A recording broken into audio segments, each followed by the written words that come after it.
കണ്ണീർ സീരിയലുകളെ വെല്ലുന്ന തിരക്കഥയുമായി big boss season 3. ഇത്തവണ വളരെ വ്യത്യസ്തരായ മത്സരാർത്ഥികളാണ് ബിഗ് ബോസിൽ പങ്കെടുക്കുന്നത്. നൃത്തത്തിലും സംഗീതത്തിലും പ്രഗത്ഭരായവർ മുതൽ വെയ്റ്റ് ലിഫ്റ്റിംഗ് ചാമ്പ്യൻ വരെയുണ്ട് ഇത്തവണ.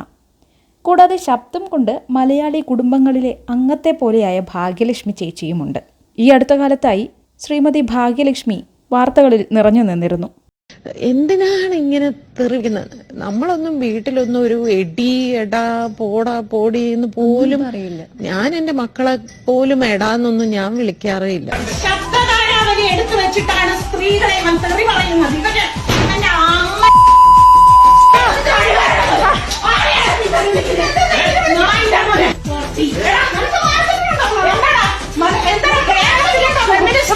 FM റേഡിയോയിലൂടെയും ഫേസ്ബുക്ക് വീഡിയോകളിലൂടെയും കൂടാതെ പല സത്പ്രവൃത്തികളിലൂടെയും ഏവർക്കും പരിചിതനായ, പുഞ്ചിരി മുഖമുദ്രയാക്കിയ, സ്നേഹം മാത്രം പകരുന്ന, പ്രകാശം പരത്തുന്ന ആൺകുട്ടിയായ കിടിലം ഫിറോസുമുണ്ട്.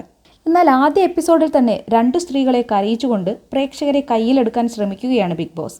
കരയിക്കുക മാത്രമല്ല, ആത്മകഥം ടെക്നിക്ക് പയറ്റുകയാണ് പലരും. സീസൺ 2-ൽ സ്കോർ ചെയ്ത ഡോക്ടർ രജത് കുമാറിന്റെ രീതി പിന്തുടരുന്നത് ജനപ്രീതി ഉണ്ടാക്കുമോ എന്ന് കാത്തിരുന്ന് കാണാം. എന്തായാലും ബിഗ് ബോസ് സീസൺ 3 തുടങ്ങിയതോടെ ട്രോളന്മാർക്ക് ചാകര തന്നെ. ബിഗ് ബോസ് അവതാരകനായ മോഹൻലാലിനെ, മലയാളികളുടെ സ്വന്തം ലാലേട്ടനെ മത്സരാർത്ഥികൾ അളവിൽ കവിഞ്ഞ് പുകഴ്ത്തുന്നതും ട്രോളന്മാർ ഏറ്റുപിടിച്ചിട്ടുണ്ട്. പക്ഷേ ഈ ട്രോളന്മാർ ലാലേട്ടനെ നേരിട്ട് കണ്ടാൽ എന്താ അറിയാത്ത മട്ടിൽ പോകുമോ?